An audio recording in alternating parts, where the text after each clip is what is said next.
Bismillahirrahmanirrahim. Assalamualaikum warahmatullahi wabarakatuh. Waalaikumsalam warahmatullahi wabarakatuh. Kalau Tuan menangkap balam, jangan ditambat di tengah laman. Dari bunyi sambutan salam, nampaknya belum sarapan.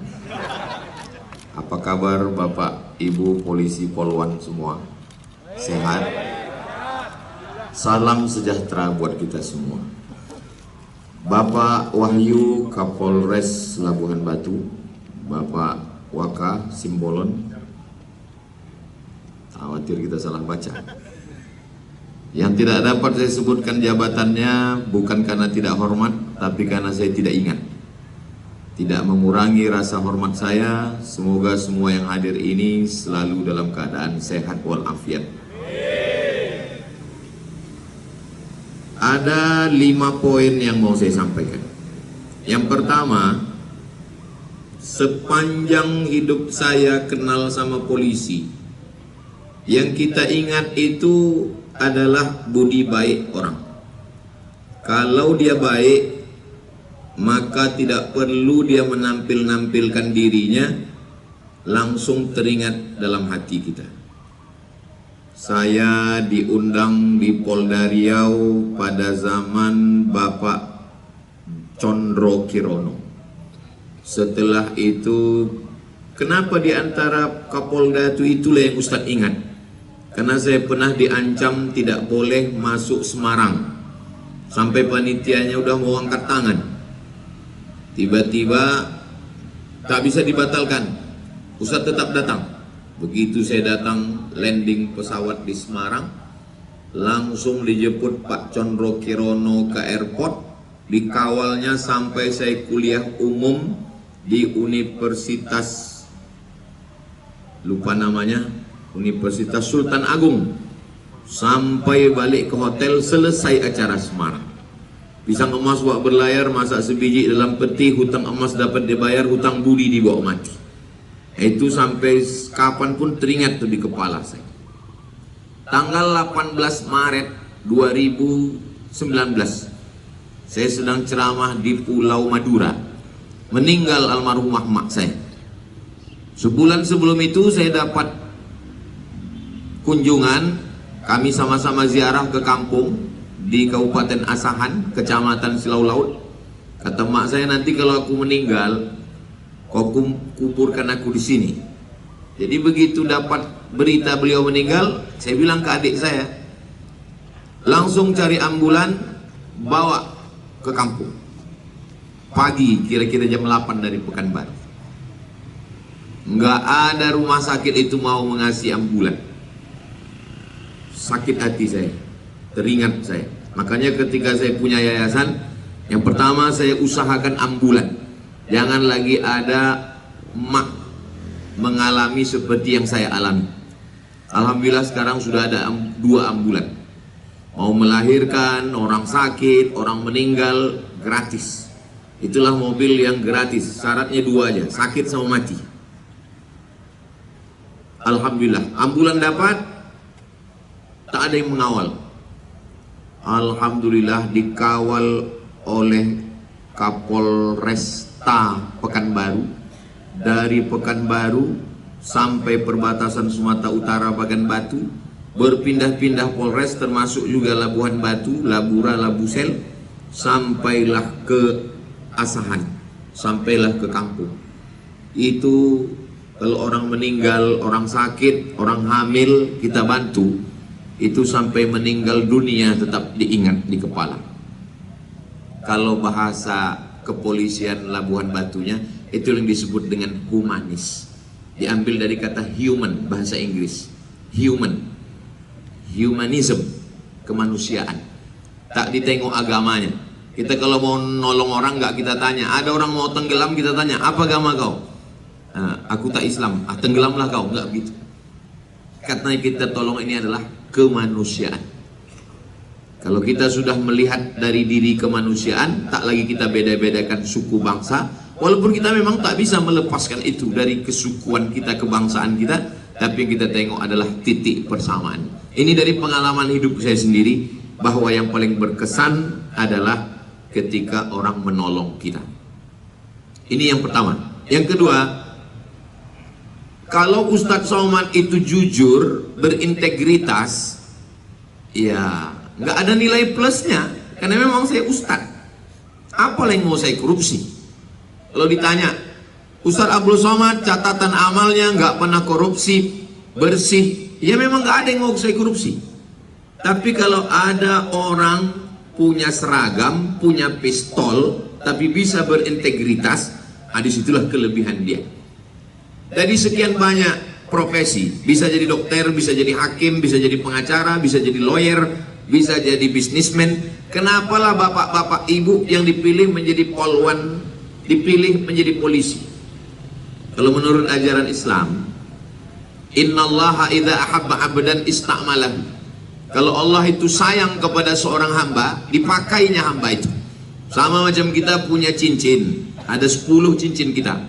Mana yang paling kita sayang, itu yang kita pakai. Kita punya sarung, banyak sarung kita di lemari. Mana yang paling kita sayang, itulah yang kita pakai. Jadi kalau kita pakai karena kita sayang, maka bapak-bapak, ibu polwan, polisi pun dipakai Allah untuk menjaga negeri ini, maka kita jaga dengan integritas. Kenapa dua ini yang Ustaz sampaikan? Inilah enaknya ceramah di Polres Labuan Batu ini, bahannya udah dituliskan di baliho. Berintegritas dan humanis. Sulit untuk berintegritas ketika kita punya kekuasaan dan jabatan. Tapi kalau kita mampu, saat punya seragam, saat punya pistol, berintegritas, itu yang luar biasa itu. Artinya selagi masih ada ini, pakailah untuk menolong orang susah, untuk menyelamatkan bangsa, karena ini adalah amanah. Kalau ada pegawai Pemda Labuhan Batu curang, dia hanya minta maaf ke warga Labuhan Batu yang lebih kurang 500.000 orang. Dari mana Ustaz tahu penduduk Labuhan Batu ini 500.000 orang? Saya tanya wakil bupati tadi malam. Tapi kalau menjadi polisi, dia tidak kabupaten, karena dia langsung vertikal, langsung Polri. Berarti dia mesti minta maaf kepada 280 juta orang. Tapi jangan gara-gara ini polisi resign pula. Saya menyampaikan ini supaya kita lebih menjaga diri. Saya sebagai ustadz, rohaniwan, tokoh agama, mensupport lewat ceramah, lewat tausiah. Saya ceramah di kantor polisi ini sejak pulang dari Maroko 2008. 2008 saya mulai dapat jadwal mengisi pengajian ibu-ibu. Kalau ibu polisi itu apa istilahnya? Bayangkari. Ibu-ibu bayangkari. Ternyata setelah belakangan ini baru saya tahu, paling penting mengisi ceramah ini bukan di polisinya, di bayangkarinya. Karena kata orang, di rumah Kapolda ada Kapolri. Jadi kalau sudah bayangkarinya bagus, polisinya bagus, insya Allah. Tapi kalau dia sudah bagus, semua terjaga, terpelihara, apa kata istrinya di rumah?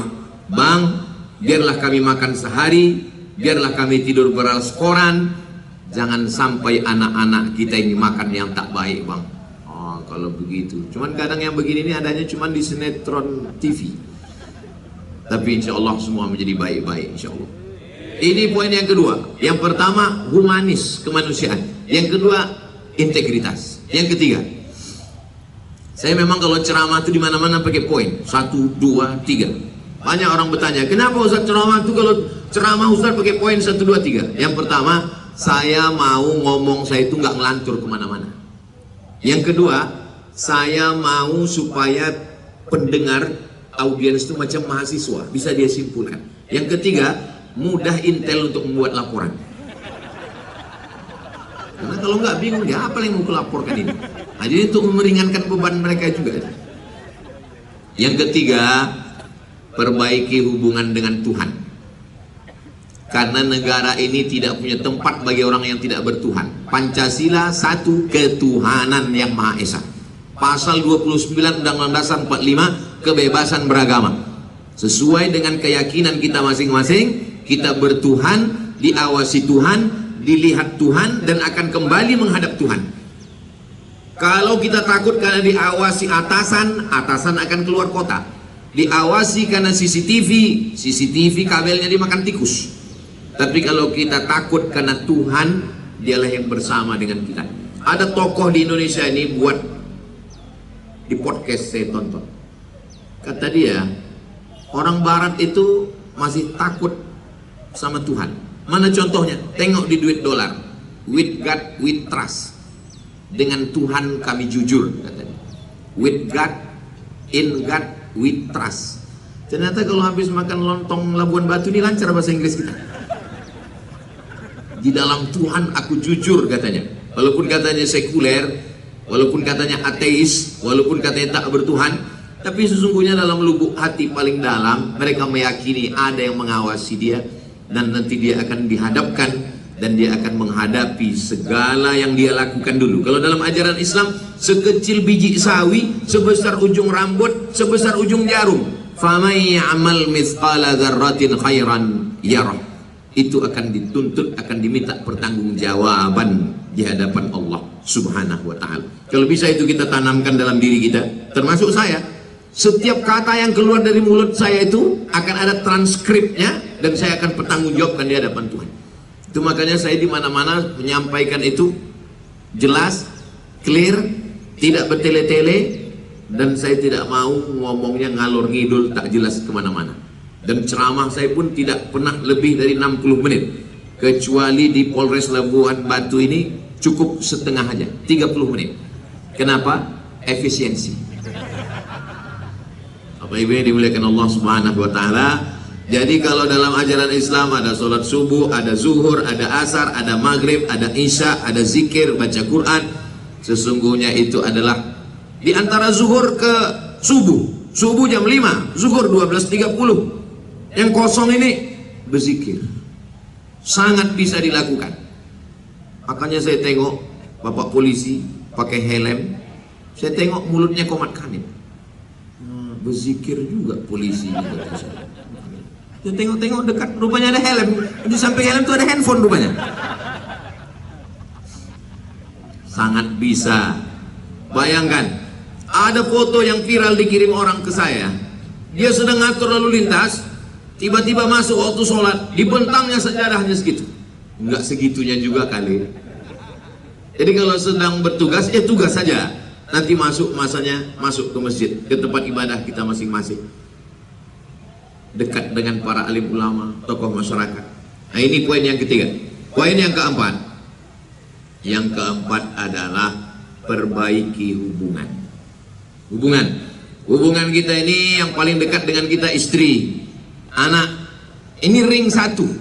Kalau berangkat kerja, sementara suasana di rumah seperti Selat Hormuz, ini nggak akan nyaman di kantor.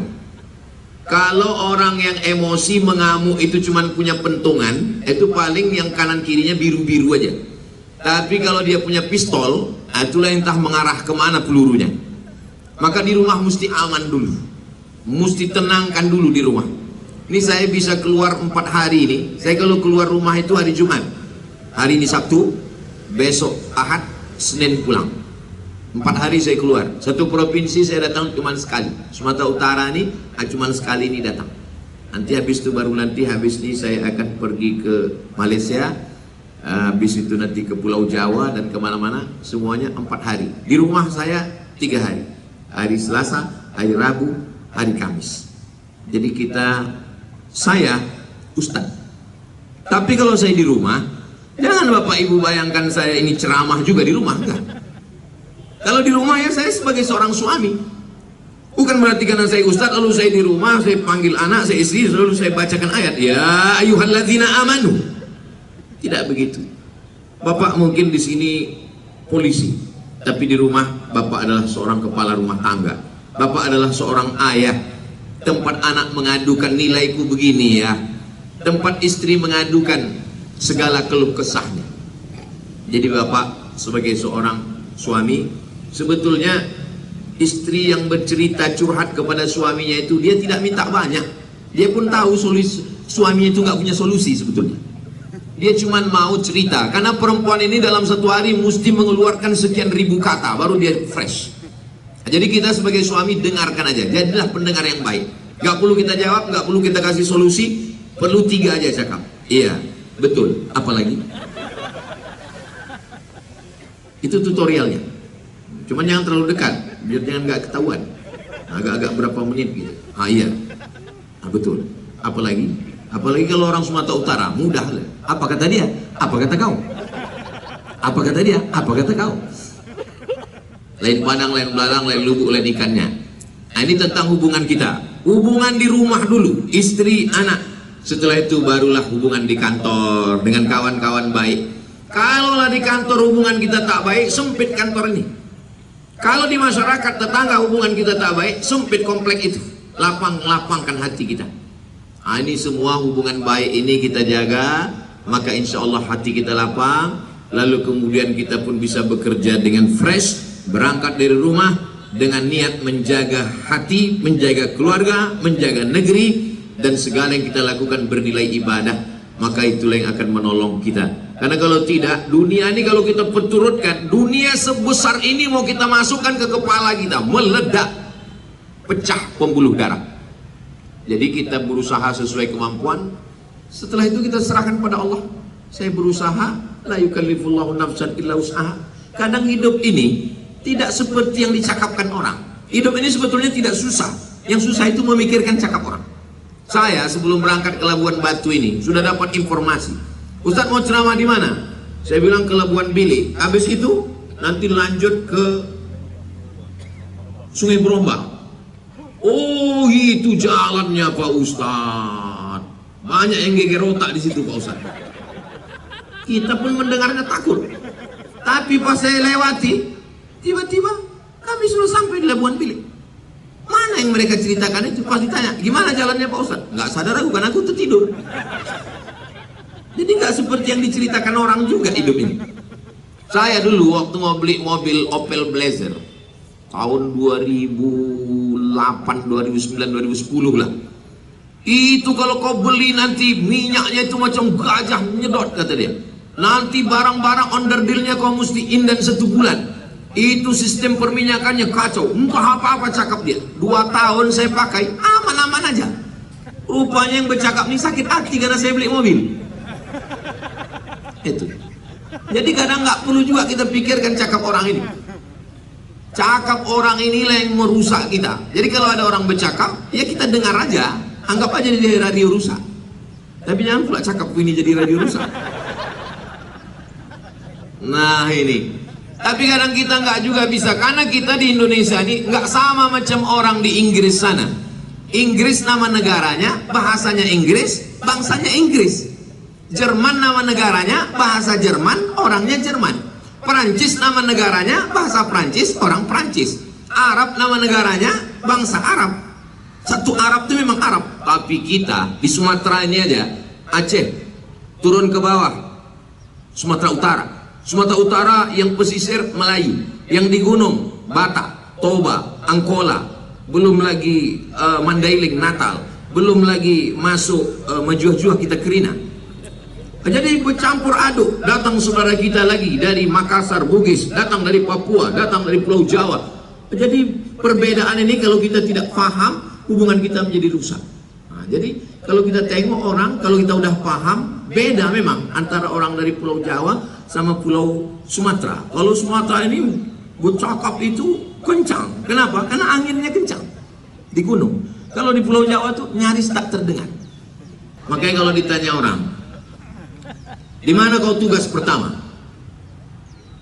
Di Sumatera Utara. Pulau Sumatera? Iya, di mananya? Sumatera Utara. Kalau udah pernah tugas di Sumatera Utara, kata-katanya itu saya kan banyak juga kawan-kawan saya polisi cerita. Kalau udah tugas di Sumatera Utara Pak Ustadz, di tempat lain itu terasa ringan kata dia. Kenapa begitu saya bilang? Lain bahasa di Sumatera Utara nih Pak Ustadz. Kayak mana? Ada orang melewat lampu merah. Nggak nampak kau itu merah? Belum merah kali Pak. Mana ada itu di tempat lain? Dan pengarahan itu banyak nggak jelas Pak Ustadz. Apa kata dia? Tolong apa itu kau apakan dulu biar jangan apakan itu. Maka insya Allah setelah di Sumatera Utara ini lebih tajam indera keenam. Banyak hal-hal ini perlu kita pahami karena kita memang berbeda dari kultur budaya, Tapi kalau kita udah terbiasa, mau orang dari Papua, mau dari Kalimantan, mau dari Banjar, mau dari Sunda, maka kita bersama dalam satu ikatan Bhinneka Tunggal Ika. Berbeda-beda namun tetap satu jua.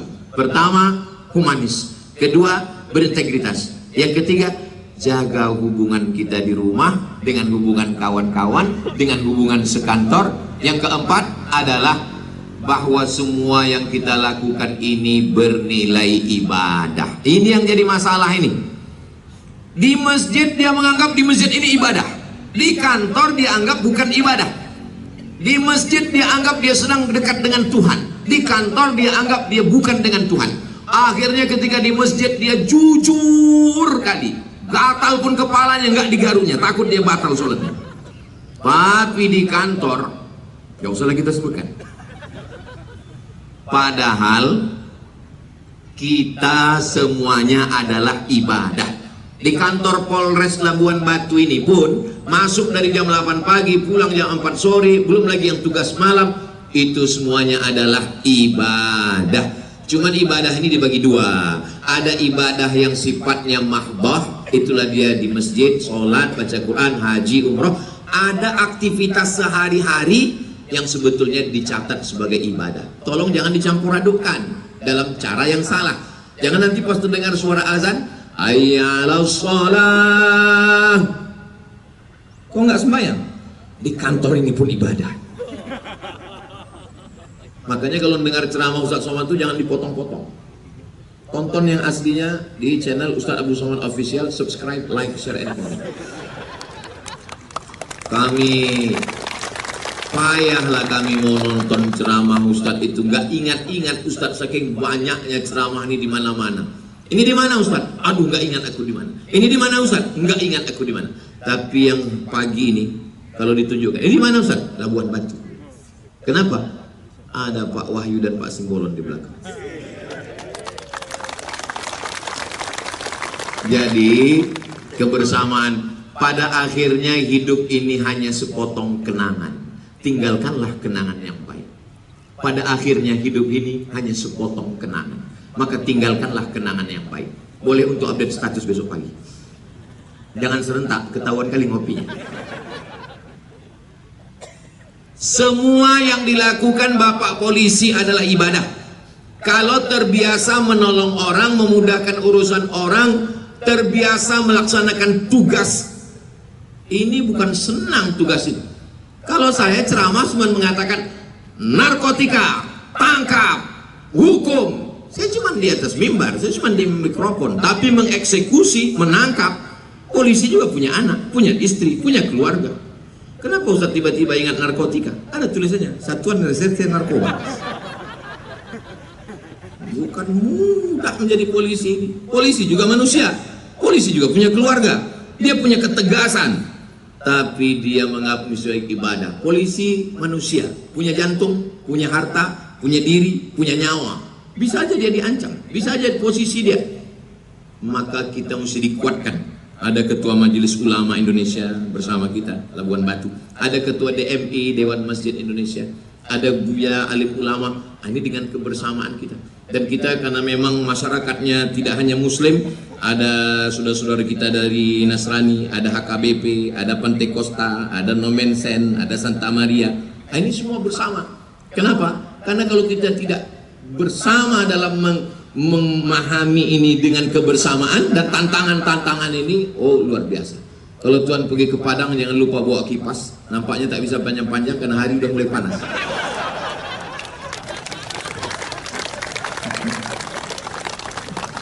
Entah kenapa habis makan sarapan di Polres Labuan Batu ini lancar aja pantun kita.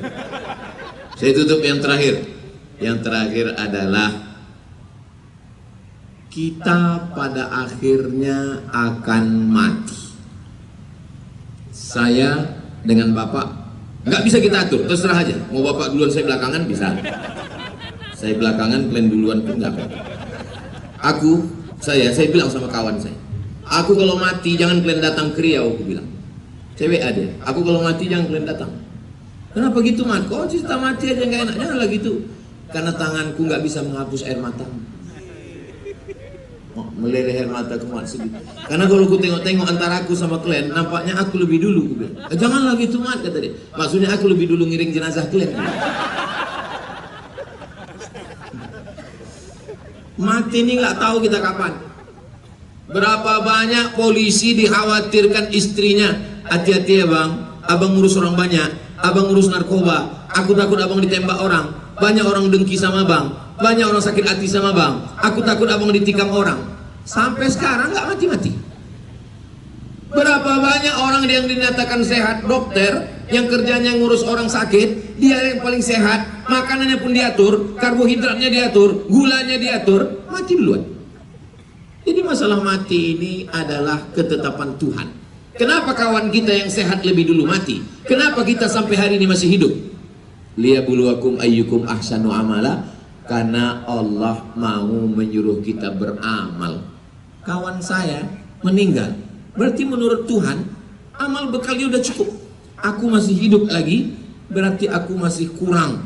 Tuhan sayang sama aku, maka dikasihnya saya hidup supaya saya beramal. Mudah-mudahan apa yang kita lakukan pagi ini menjadi bekal memperbaiki hubungan kita dan bernilai amal soleh di hadapan Allah Subhanahu wa Ta'ala. Agaknya itulah yang dapat saya sampaikan. Banyak kata-kata saya menyinggung perasaan, tidak berkenan di hati. Maukah Bapak Ibu memaafkan silap salah saya? Kalau Tuhan pergi ke Medan, jangan lupa beli perangkap. Melihat ibu-ibu poluan, rasanya kita ini mau minta tangkap. Bapak Ibu yang dimuliakan Allah Subhanahu wa Ta'ala, akhirnya saya tutup dengan satu pantun penutup. Menangkap puyuh di Bukit Selasih. Thank you dan terima kasih. Jangan tepuk tangan dulu, ada satu lagi. Ini khusus untuk Pak Wahyu. Madiun lemah teles, matur nuwun Gusti Allah sing bales. Lama juga aku nyusun itu.